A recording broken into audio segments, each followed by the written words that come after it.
Good morning, everyone. So this video is kind of going to be about sexual behavior and autism, and we just want to really dive into. We want to really talk about why the social game, the dating game, is so challenging for, especially for men with Asperger's syndrome and the higher functioning end of the autism spectrum, because I've been doing a lot of thinking about this and my experiences with dating. And I feel like, like I'd love to have a conversation about this. I'd love to start a society conversation, a dialogue between women and neurotypical women and men with Asperger's syndrome. So here's my dilemma. I kind of feel like that in order to be I kind of feel like being socially appropriate to neurotypical women goes against neurotypical women's rights and goes against the law. And I will explain this. So I feel like the social game requires me as a man with Asperger's syndrome to basically violate a woman's rights in order to pursue a romantic relationship with her, in order for me to get permission to pursue a romantic relationship with her. And what I mean by that is when you are on a date with someone, if I'm an Aspie and I'm on a date with a neurotypical woman and I like her and I'd like to kiss her, you can't, the game doesn't allow me to, the social game that we have, the society has created, that neurotypicals play, it doesn't allow for me to verbally ask for her consent to give her a kiss. Okay? So, like, it would kind of be seen as socially inappropriate if I'm going around saying, if I'm on a date and I'm really enjoying my time with you, and I ask you, hey, I'm really having a good time with you, can I give you a kiss? That game, like a woman might respond to me, like a neurotypical woman might respond to me, like you would tell me as a woman, you might be like, well, when you ask for permission, that kind of like kills the moment, or it just makes it seem unnatural, or it just like, it seems weird when you're asking for permission. Like I've been told all of those things in my research and my, in my efforts to learn about sexual behavior. And so the dilemma for me is then I have to like kind of make the move, and give you the kiss before you can say, yes, I want you to kiss me, or no, I don't want you to kiss me. So like basically what I'm saying is like, I feel like you have to make like this, like we talk so much about consent and getting consent. And unfortunately, I think a lot of that consent is given non-verbally. And as a man with Asperger's syndrome, I just don't pick up on that. Like, and so the only way for me to get consent from you is to verbally ask you, can I give you a kiss or can I touch you? And so the problem with that is in my research and my feedback I'm getting from women, I'm told that asking me to kiss me, or asking if you can asking me if I can touch you, or like when I ask them if I can touch them, I'm being told that that's weird, or it kills the moment, or it just makes it's socially awkward. And so what I feel happens is that, we have to, I feel like as a man, men are like having to make an advancement, without being able to verbally ask for permission. So like you might be kissing and you want to like touch her breast. And so you might want to be like, as a man with Asperger's syndrome, I want to stop for a second and say, honey, I'm really, or not, I'm not even saying honey because that's probably the first time you're doing it. It's probably too soon to be calling her honey. But basically like, you can't stop and say like, I'm really enjoying kissing you, really having a good time with you. Could we go to the next step? Could I put my hand on your breast? Or, you don't stop and say, I'm really having a good time with you on first base and I'm really enjoying your company. Would it be okay if we tried out second base? Like the social game doesn't allow for us to verbally communicate steps like that.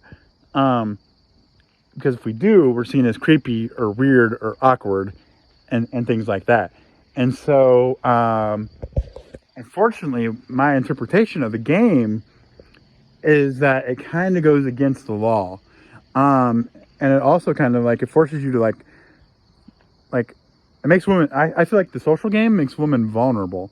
Like, it kind of puts them in a position to where, like they basically have to allow themselves to be violated sexually before they can give or deny consent. So basically, like, because you can't have a verbal conversation, because the game prevents us from having a verbal conversation about, like, well, can we do this or can we do that sexually? Like, the game kind of forces women into allowing themselves to be touched before they can give or deny consent. And that's my interpretation of the social game, is that it puts women in a very bad position because they have to either, because I'm not allowed to ask them if I can touch them, like, they have to put themselves in a position where they have to let me touch them before they can say yes or no. And like, I don't know, I know I'm overthinking this a lot, but like that's a very, I think it's sad that our social game forces women into that situation, to where they have to be violated in order to give or deny consent. Because, like, you should be able to ask for permission so you know that you're getting consent, before you are violating them.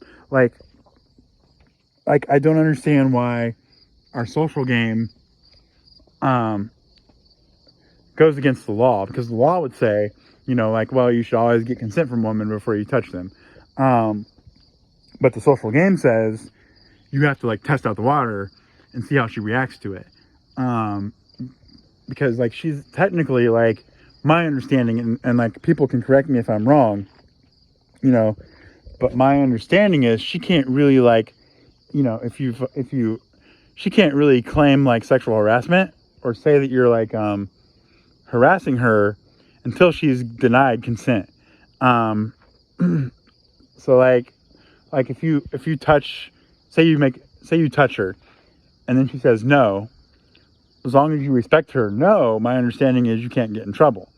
But my social question is, why do we put ourselves in a position as women, like, as society, why does society put women in a position to where they can't say no until after you have touched them? I don't know if that's making sense to anybody or not, but, like, that's my Aspie brain. Like, like, why does our dating game or our social game force women into a position to where they can't give permission or deny permission to touch them until after they've been touched? So, like, my understanding is, like, people when dating progresses, when the sexual progression happens, like, you can't be like, even though, say you've been dating for 3 weeks and you really enjoy each other and you made it exclusive. So say you're exclusive and you're kissing, and like the social game, like, there aren't many men. I don't know of any instances where a guy would stop kissing her and be like, I'm really enjoying kissing you, and I think you're really great company, and I really value your company. Being on first base with you is just really incredible. But do you think we could try out second base? Like, that would be really socially awkward, right? Like, people would like even for the woman, like, that would be socially awkward. Like, it would just be, like, really, really, really, really awkward and creepy and weird. And so, like, what happens is, unfortunately, then, like, the guy kind of has to make this advancement from first base to second base. So from kissing to hand on the breast or hand up the shirt. He has to make this advancement from first base to second base, and it's a nonverbal move. So he's taking his hand and putting it on her breast. It's a nonverbal communication move. And she's not able to, the social game doesn't allow her to give or deny permission until after he's making that move, nonverbally. And then she makes a nonverbal move, or she might even be able to say no. Like at that point, it wouldn't be completely weird for her to say no, but she's not able to, like, because you're not able to verbally ask her for consent before you make that move, like, she's not able to give or deny permission until after you've touched her already. And so my question to society is, my question to neurotypical woman is, why would you think it was weird if I asked you for permission to make that move from first base to second base before I did it? Like, why would that be awkward? Like, why would that be weird for you? And why, if it is weird and creepy to ask for permission to make that move, like, why would you want to, like, why does society put women in that position where they kind of have to do something, they kind of have to be violated before they can give or deny permission? And so I know this is like a sexuality education topic. I think it's a very important topic. And you can see, obviously it's a very gray concept and a very gray area, but you can see how complex this sexual behavior stuff is for men on the higher functioning end of the autism spectrum. And so my question is, and I would love to have constructive conversation with women, is that, like, why do I have to violate you sexually before I can before you get a chance to give me consent? It's like, why do I have to touch you before you say yes or no? Or why do I have to violate your rights as a woman and make you uncomfortable sexually before you can say yes or no? And then on top of that, like, why does asking you for permission to touch you like sexually make you feel uncomfortable or make you think I'm creepy, and that type of thing? And so I think this is a really valid topic and a really good topic that we could start talking about for men with Asperger's and autism spectrum disorder. Is like, why does the game of society, the game of dating, why does that go against what the law says about getting consent? And why does it go against, like, women's rights? I feel like the game is set up to deny women's rights in a way. And I'm curious as to why our game does that. Like, why does it force them to be kind of like violated before they're allowed to give or deny consent? So I would really appreciate and value your feedback on this video, and helping me understand some of the sexual behavior issues. So if you have any thoughts, I'd love to hear from you. Thank you so much. Bye-bye.